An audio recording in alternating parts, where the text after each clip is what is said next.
ICC test ranking में पाकिस्तान छठे 7वें number पे पहुंच चुका है और 3 कंसेक्टिव टेस्ट मैचेस हो गए हैं कि आपकी टीम बांग्लादेश से हार जाती है। कोई T20 नहीं है, ये कोई ओडीआई नहीं है, ये टेस्ट मैचेस हैं।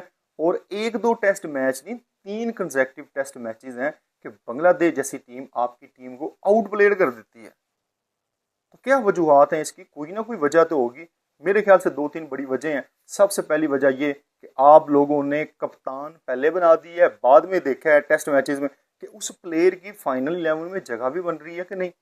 सर शान मसूद की मेरे ख्याल से फाइनल 11 में जगह ही नहीं बनती, तो आप लोगों ने उसको कप्तान बना दिया। अब देखें कि प्राइम एग्जाम्पल है कि जब आपके जो टॉप 3 हैं उन्होंने परफॉर्मेंस दी है, सर शान मसूद आते हैं, उसके बाद जो है साउथ शकील, वो भी परफॉर्मर है, 46 की उसकी एवरेज है, नीचे जो है वो विकेट कीपर है। तो बाहर आपका एक्सपीरियंस प्लेयर बैठा है, उसने टीम में आना है, तो आप ड्रॉप इसको करेंगे। तो अगर ऑन मेरिट देखें हम, तो sir Shan Masood should easily drop from test side if he is not captaining the team.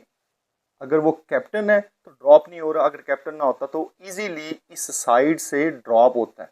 तो बड़ी वजह जो है वो ये है। दूसरी चीज ये है कि पीसीबी के जो साइंसदान बैठे हैं वो पाकिस्तान को सीरियस ही नहीं लेते। टेस्ट टीम की बात कर रहा हूँ, पिछले पूरे जो हमारा कैलेंडर ही है उसमें 3 या 4 टेस्ट मैचेस खेले, उससे पिछले जो कैलेंडर ही है उसमें हमने 5 से 6 टेस्ट मैचेस खेले।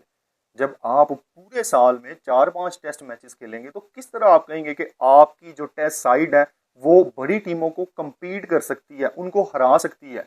जो अच्छी टीमें हैं वो 18-18, 15-15 टेस्ट मैचेस खेलती हैं पूरे साल में, और आपकी टीम जो है वो 3-4-5 टेस्ट मैचेस खेलती है, जिसमें एक जो अच्छी सीरीज होती है वो किसी किसी अच्छी मतलब टीम के खिलाफ होती है 2 टेस्ट मैचेस की, बाकी वो भी जो है वो आपका चूंगा मूंगा ही होता है जो 2-3 टेस्ट मैचेस दूसरे होते हैं।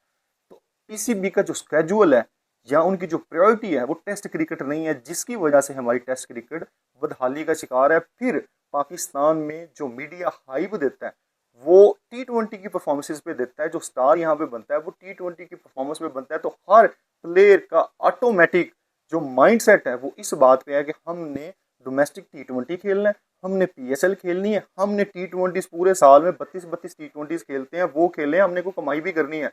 जब एक टेस्ट प्लेयर पूरे साल में 3 टेस्ट मैचेस खेलेगा तो किस तरह वो अपनी रोजी रोटी कमाएगा? तो उसके दिमाग में तो ऑटोमेटिकली जाएगा कि यार मैं T20 क्यों नहीं खेल रहा, मैं T20 खेलता हूँ, फ्रेंचाइज भी मेरे लिए है, डोमेस्टिक भी मेरे लिए है, पीएसएल भी मेरे लिए, इंटरनेशनल क्रिकेट भी मेरे लिए, मैं पूरे साल में 3 टेस्ट मैचेस खेल के क्या कर रहा हूँ? तो 10 साल भी अगर वो पाकिस्तान की तरफ से खेलता है तो 30-35 टेस्ट मैचेस खेल।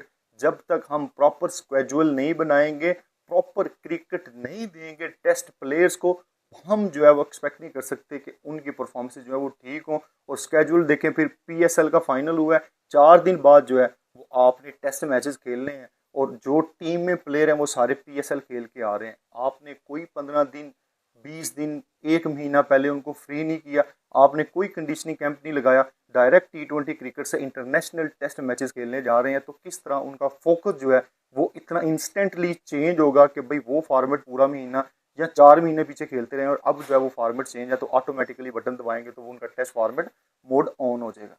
तो ये चीज़ें देखनी पड़ेगी। फिर पीसीबी में जो साइंसदान आपने बिठाए हैं उन्होंने कोई पॉलिसी वाज़ेह की है कि भाई हमारे जो बॉलर्स हैं किस फॉर्मेट का कौन सा बॉलर है, कितनी उसको हमने क्रिकेट देनी है और कहाँ कहाँ हमने उसको खिलाना है, कोई पता नहीं है। अब आपका प्रीमियम फास्ट बॉलर जो है वो शहीन शाह अफरीदी है। और सबसे पहले मैं आपको बताता चलूँ कि टेस्ट मैचेस में मशहूर है कि जिस टीम के पास बॉलिंग यूनिट ऐसा है कि वो ऑपोजिशन का 20 प्लेयर आउट कर सकता है, वही ज़्यादातर टेस्ट मैचेस जीतता है। ये एक यूनिवर्सल ट्रूथ है। तो आपके बॉलर्स क्या करते हैं, आपके बॉलर जो है वो पीएसएल में खेलते हैं, उससे पहले जो है वो T20 भी खेलते थे, ओडीआई भी खेलते थे, कोई मैच मिस नहीं कर रहे, पीएसएल सारी खेली है।